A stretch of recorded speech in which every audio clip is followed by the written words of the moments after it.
So how do we learn? And why do some of us learn things more easily than others? So as I was mentioned, I'm Dr. Lara Boyd. I'm a brain researcher here at the University of British Columbia. And these are the questions that fascinate me. So brain research is one of the great frontiers in the understanding of human physiology, and also in the consideration of what makes us who we are. It's an amazing time to be a brain researcher, and I would argue to you that I have the most interesting job in the world. What we know about the brain is changing at a breathtaking pace. And much of what we thought we knew and understood about the brain turns out to be not true or incomplete. Now, some of these misconceptions are more obvious than others. For example, we used to think that after childhood, the brain really could not change. And it turns out that nothing could be farther from the truth. Another misconception about the brain is that you only use parts of it at any given time, and it's silent when you do nothing. Well, this is also untrue. It turns out that even when you're at rest and thinking of nothing, your brain is highly active. So it's been advances in technology, such as MRI, has allowed us to make these and many other important discoveries. And perhaps the most exciting, the most interesting and transformative of these discoveries is that every time you learn a new fact or skill, you change your brain. It's something we call neuroplasticity. So as little as 25 years ago, we thought that after about puberty, the only changes that took place in the brain were negative. The loss of brain cells with aging, the result of damage, like a stroke. And then studies began to show remarkable amounts of reorganization in the adult brain. And the ensuing research has shown us that all of our behaviors change our brain, that these changes are not limited by age. It's good news, right? And in fact, they're taking place all the time. And very importantly, brain reorganization helps to support recovery after you damage your brain. The key to each of these changes is neuroplasticity. So what does it look like? So your brain can change in three very basic ways to support learning. And the first is chemical.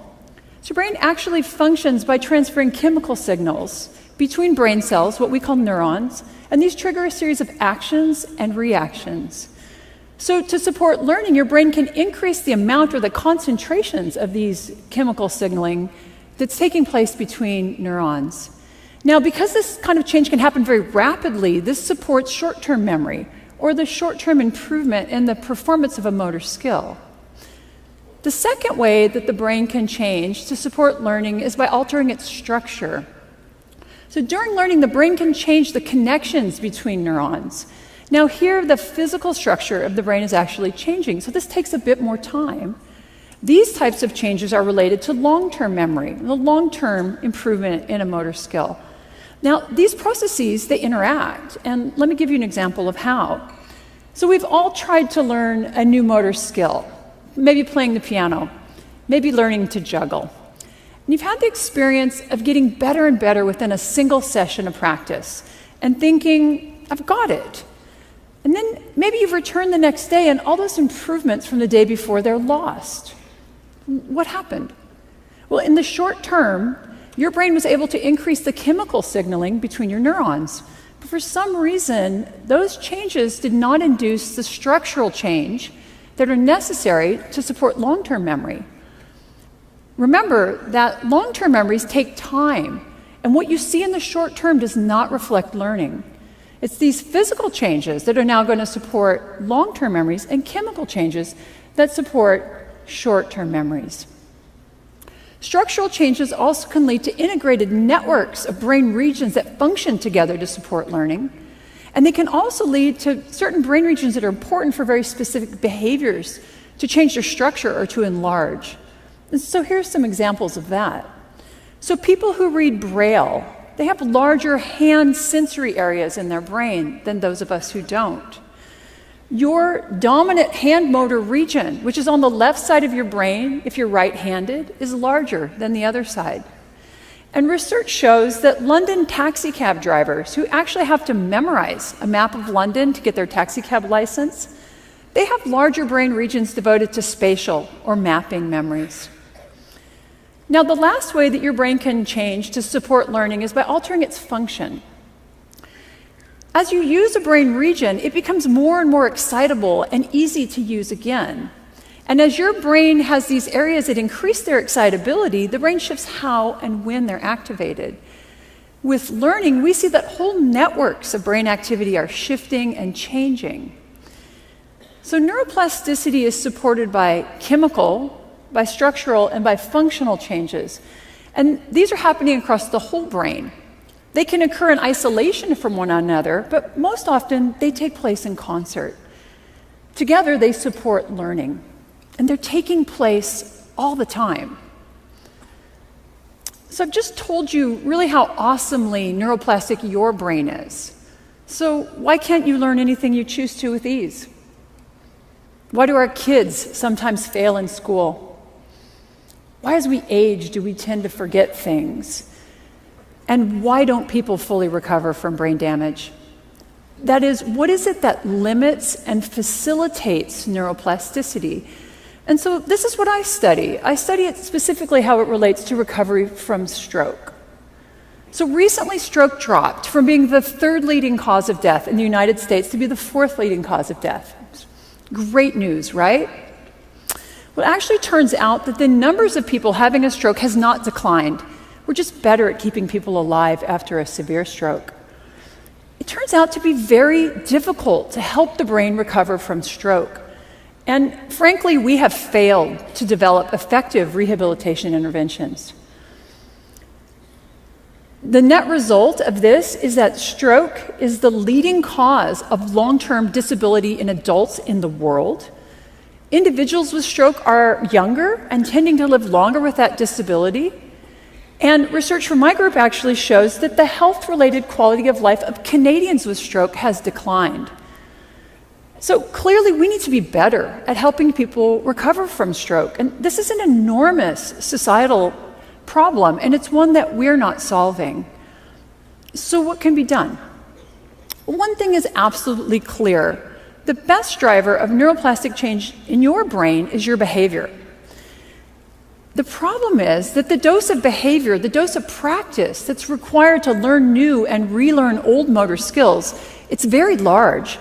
And how to effectively deliver these large doses of practice is a very difficult problem. It's also a very expensive problem. So the approach that my research has taken is to develop therapies that prime or that prepare the brain to learn. And these have included brain stimulation, exercise, and robotics. But through my research, I've realized that a major limitation to the development of therapies that speed recovery from stroke is that patterns of neuroplasticity are highly variable from person to person. Now, as a researcher, variability used to drive me crazy. It makes it very difficult to use statistics to test your data and your ideas. And because of this, medical intervention studies are specifically designed to minimize variability.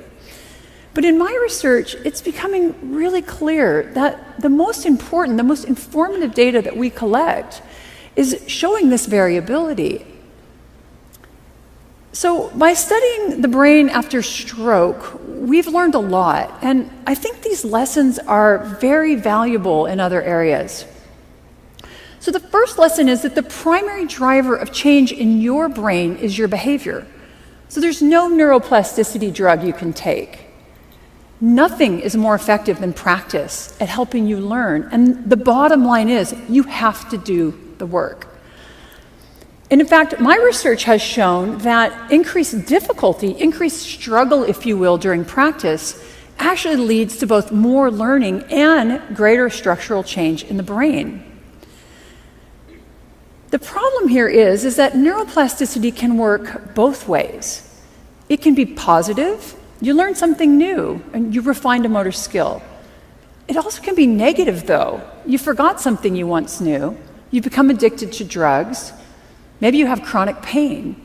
So your brain is tremendously plastic, and it's being shaped both structurally and functionally by everything you do, but also by everything that you don't do. The second lesson we've learned about the brain is that there is no one-size-fits-all approach to learning. So there's no recipe for learning. Consider the popular belief that it takes 10,000 hours of practice to learn and to master a new motor skill. Now, I can assure you it is not quite that simple. For some of us, it's going to take a lot more practice, and for others, it may take far less. So the shaping of our plastic brains it's far too unique for there to be any single intervention that's going to work for all of us. And now this realization have forced us to consider something called personalized medicine. So this is the idea that to optimize outcomes, each individual requires their own intervention. And the idea actually comes from cancer treatments. And here it turns out that genetics are very important in matching certain types of chemotherapy with specific forms of cancer. My research is showing that this also applies to recovery from stroke. So there are certain characteristics of brain structure and function that we call biomarkers. And these biomarkers are proving to be very helpful in helping us to match specific therapies with individual patients. And the data from my lab suggests it's a combination of biomarkers that best predicts neuroplastic change and patterns of recovery after stroke. And that's not surprising given how complicated the human brain is. But I also think we can consider this concept much more broadly. Given the unique structure and function of each of our brains, what we've learned about neuroplasticity after stroke applies to everyone. Behaviors that you employ in your everyday life are important. Each of them is changing your brain. And I believe we have to consider not just personalized medicine, but personalized learning. The uniqueness of your brain will affect you, both as a learner and also as a teacher. And now this idea helps us to understand why some children can thrive in traditional education settings and others don't.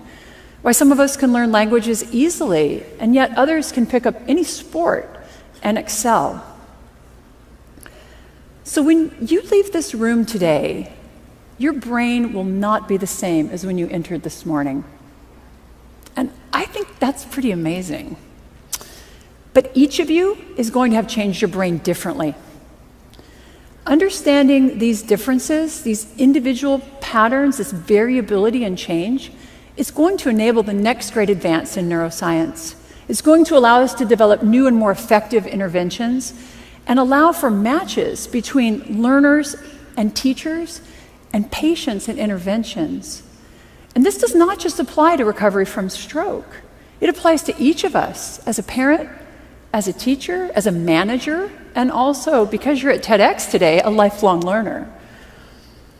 Study how and what you learn best. Repeat those behaviors that are healthy for your brain and break those behaviors and habits that are not. Practice. Learning is about doing the work that your brain requires. So the best strategies are going to vary between individuals. You know what? They're even going to vary within individuals. So for you, learning music may come very easily, but learning to snowboard, much harder. I hope that you leave today with a new appreciation of how magnificent your brain is. You and your plastic brain are constantly being shaped by the world around you. Understand that everything you do, everything you encounter, and everything you experience is changing your brain. And that can be for better, but it can also be for worse. So when you leave today, go out and build the brain you want. Thank you very much.